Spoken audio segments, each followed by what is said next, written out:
When we see this red flaw inspect indicator, that tells us that a sheet has been rejected due to ink flaws. But the beauty of consistent color on these new bills is only sheet deep. Entire stacks of sheets must pass the test as a unit before being sliced and diced into the final bill size. Next, seals of approval, so to speak, are applied before individual notes are cut. What we do, we put the universal bank seal on, and this is the Treasury seal. Sheets continue down the transport and are cut into the final note size by 2 guillotine cutters.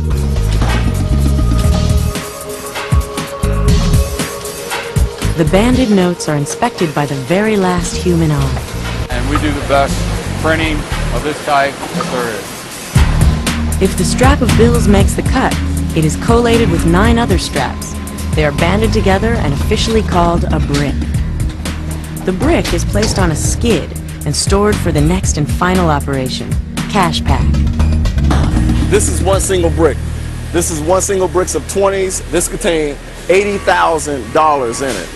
4 of these we actually put together, which make $320,000. Upon final count, the 4 bricks, now called a cash pack, are shrink-wrapped in film made to withstand 450-degree temperatures. Next-gen currency, hot off the press.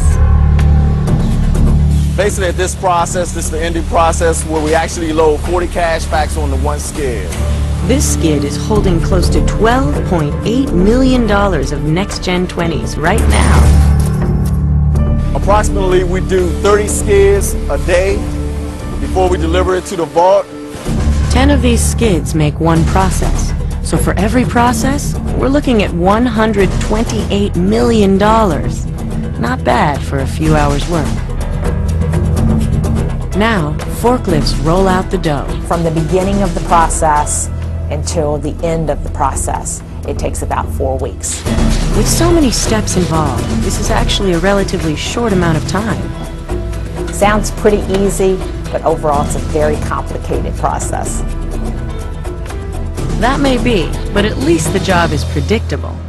That's rarely the case when it comes to the daily duties of the BEP's Mutilated Currency Division. Their job is to recover bills that befall big-time trauma. Having been buried, burned, torn, chewed by animals, and even exposed to the secretions of decomposing bodies. Thanks to their highly skilled examiners, there is hope for money that's seen even the most devastating disasters. We get money that has been involved in hurricanes, floods, things of that nature. Taking tragedies and turning them back into cash, examiners must account for 51% of the bill for money to be replaced. Well, we've had people to write in and say that, you know, their money got flushed down the toilet, but they had the serial numbers written down. Unfortunately, serial numbers aren't a means for redemption. Division Manager Lorraine Robinson's experienced eye can tell at a glance just how much money has arrived in the daily shipment. Give or take a few grand.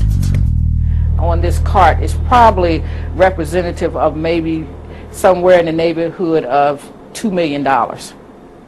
Exposed to epic disaster and simple human folly, examiners sift through cases and determine the level of damage on a 1 to 5 basis, 5 being the most difficult. This is what we would consider a level 5. It was received in this metal box where someone has been storing money, probably your grandmother or your grandfather, for years.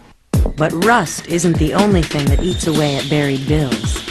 In this case, the currency was eaten by termites. Termites eat in a circular type motion. This person's going to get their money back, but they're going to have to use it to probably get rid of those termites that they have in their home. Remember, 51% must be intact for a full refund, so every little shred of evidence helps. Victims are advised to send their damaged money in its original container, though some take that too literally. What happened was a farmer lost his wallet, and the cow chewed the wallet up. He slaughtered the cow, and unfortunately he sent the cow's stomach in. Money's been found in odd places, but even stranger is that most of it was put there on purpose. In the past, people often trusted hiding their money more than storing it at a bank. Most of the time we usually get grandparents who lived through the Depression, and unfortunately they are still burying money in the ground, coffee cans, pocketbooks, stove, fireplace. From recovering money off bodies found after 9/11 to dissecting wallet-eating farm animals, the mutilated currency division is never a dull place. Every time I think I've seen it all, then something new always comes through the door. America's bills are only part of the story of our nation's monetary. The United States Mint is responsible for meeting the demand for billions and billions of coins.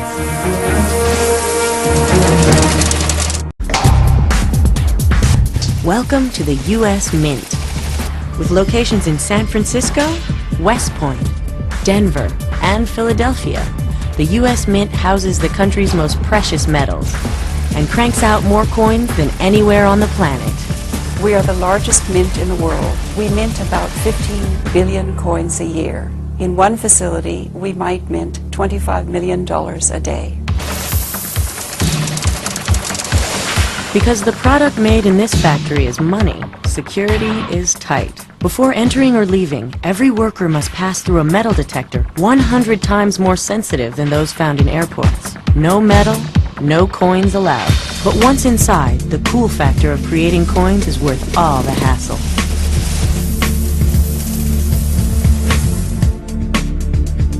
They are a bit of science and history and art in your pocket. Art is created oversized to ensure that even the tiniest detail is not overlooked. Once approved, the model is ready to mold, first in plaster, then rubber, then epoxy. Then it's mounted on a transfer engraving machine. With few electronic updates, these very machines have been used at the United States Mint for over a century. Americans are, I think, taking much greater pride in the coins in their pocket. A tiny stylus, finer than the tip of a human hair, recreates the exact design in miniature on a metal die. The process takes 3 entire days of gear churning, slowly turning, razor-sharp cutting. America's coins are a mixture of art and industry and engineering. Once it's carefully inspected, under a tremendous 160 tons of pressure, the master die is made into blanks, going from cone heads to concave heads and tails. The dies are hardened with heat to withstand the coining process. And this is all done even before hitting the factory floor. Quite a process. It's hard to believe anyone would go to the trouble of trying to produce these coins on their own. But leave it to the crafty minds of counterfeiters to turn pocket change into big bucks. People manufacture counterfeit coins for a variety of purposes, but the two main ones are, number one, for numismatic value, which essentially means coin collectors. They are counterfeiting individual, very rare coins. The 1933 double eagle coin is right now the most valuable coin in the world. We sold it 2 summers ago for $7.59 million. Another type of counterfeit is a counterfeit that it is of face value. For example, in South America, you may find counterfeit coins passed around the local economy simply because they use a lot of coins. With this electron microscope, counterfeit coins are painfully obvious. The detail that the SEM can capture is about 20,000 times magnification of what the human eye can see. So if there are defects in a counterfeit coin, we can find them. Take the arrow design on this Kennedy $50, for example. Once magnified, the counterfeit coin shows extreme lack of detail and depth compared to the genuine. Yeah, counterfeit, genuine, so that's pretty obvious, that one. And what's supposed to be a regal bald eagle head looks more like Snoopy. The scanning electron microscope is a very sophisticated piece of instrumentation that we use.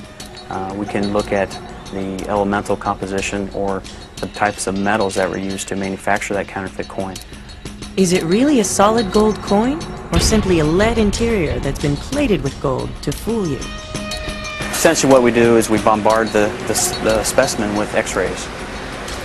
And what X-rays do is that they excite the atoms in whatever the sample is. Each element emits it at a different wavelength. So it's like the fingerprint of that particular element. The quality of U.S. coins is very difficult to reproduce. Counterfeiters don't have anywhere close to the high-tech machinery that you'll find in premier mints like Philadelphia.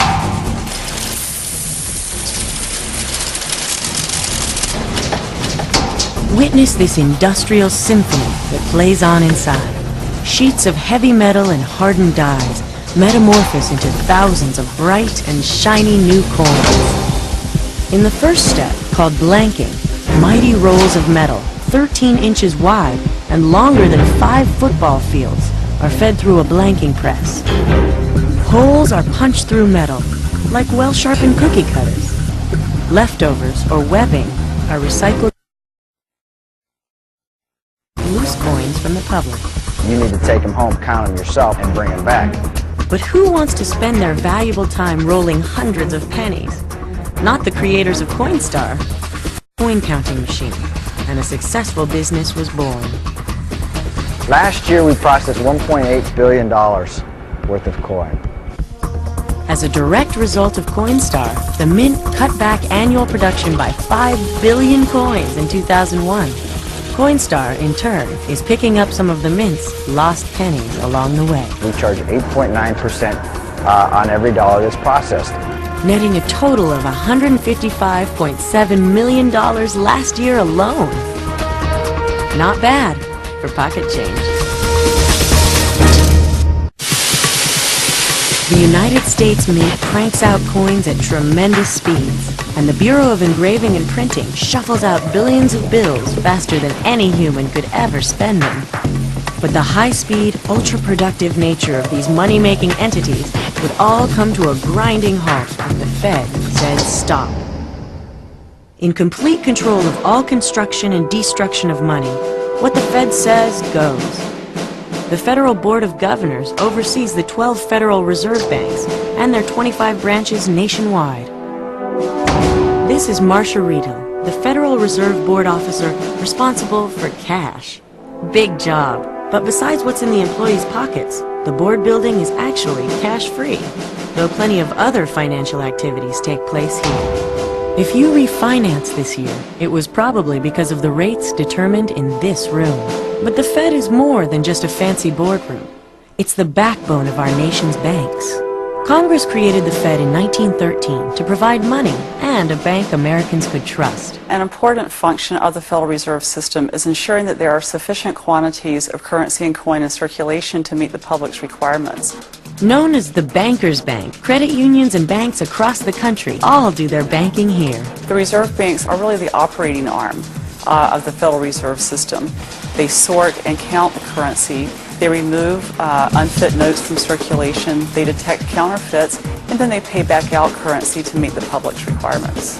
Like the brain in the body of the monetary system, the Federal Reserve controls the nervous system as the nation's central bank. It regulates the flow of money and sends messages to the proper agencies when it needs more or less currency to keep the body healthy and stable. So, how does currency get from an order by the Fed and into your pocket? Here's how it works. The Bureau of Engraving and Printing's customer is the Federal Reserve Board. The Federal Reserve Board gives the BEP a production order each year.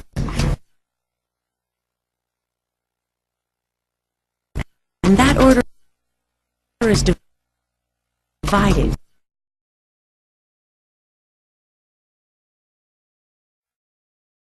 Standard.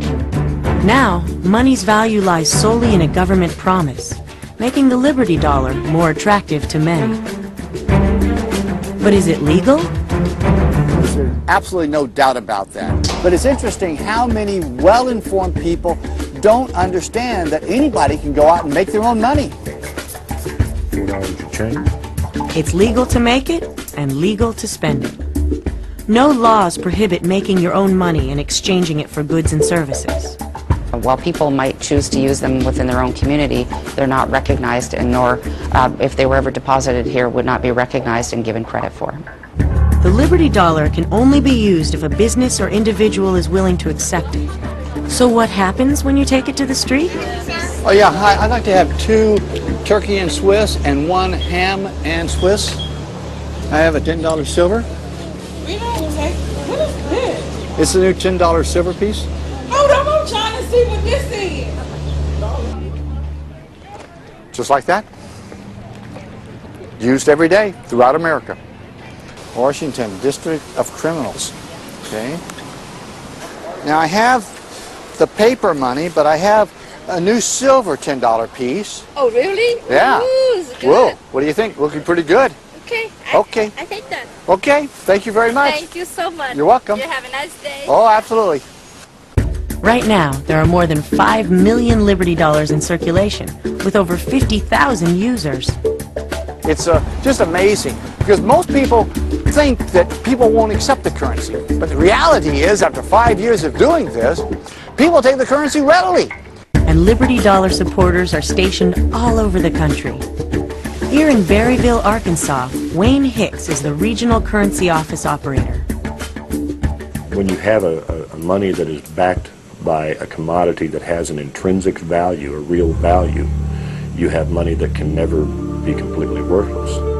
His office wall lists everyone in town who accepts it. From the butcher to the baker, Berryville is booming with Liberty Dollar merchants. What we're finding is that the local mom and pop stores, the small merchant, they are growing now because the Liberty Dollar's in town. Out of 20? Hey Gary, how you doing? Good. What can I do for you? Like some silver. Okay, you want all in silver today? From DC to the Ozarks, the Liberty Dollar is making headway by popularity and by those stopping to pay attention to the principle behind it. I think we should all be concerned about our money. But unfortunately, most people never even consider the value of money. By and large, money is a topic that's just left undiscussed. Why don't we question this country's currency? Is it because of its well-established production? Its seamless usage? Like driving a car, one may not know much about the machine itself, but as long as it runs well, who really cares how it works?